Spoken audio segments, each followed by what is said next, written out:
Hi, my name's Debbie and I'm the Children and Family Worker here at All Nations. And at the start of Children's Mental Health Week, this is my thought for the week.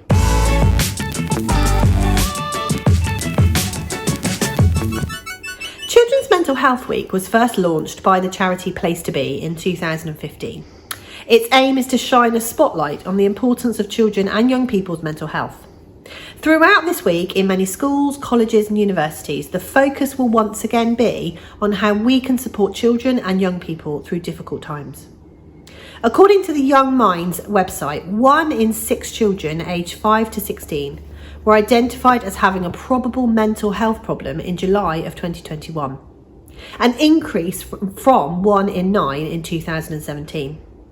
83% of young people with mental health needs agree that the coronavirus pandemic has made their mental health worse. But what about us as a church family? How can we support our children and young people? Philippians 4:6 tells us not to be anxious about anything, but to pray about everything. 1 Peter 5:7 tells us to cast our cares on God because he cares for us. And Isaiah 41:10 tells us not to be afraid or anxious because God is with us and he will strengthen us. We believe that Jesus can make a difference to the challenges of mental health and well-being. We must acknowledge that we don't have all the answers, but be there to offer support, listen, and stand alongside people who are struggling. Let's take a quick look at this demonstration.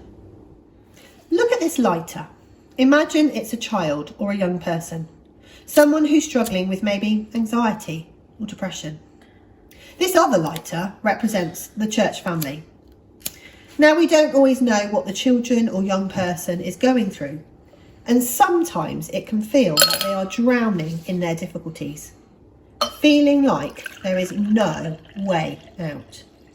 The joy that we have as Christians has disappeared. Relighting that flame, that spark of joy in their life, becomes more difficult.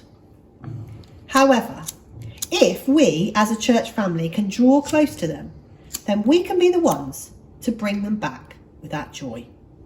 We need to remember the positive impact that the church community can have on the life of a child or a young person.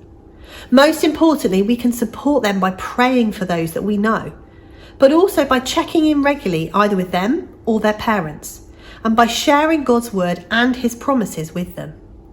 Finally, we can be the voice of a child or a young person. We can signpost them to places where they can find the help that they need. It's time that we as a church come and stand alongside these children and young people, and we show them the love of God, and we help them to realise that Jesus really is the answer. Thank you.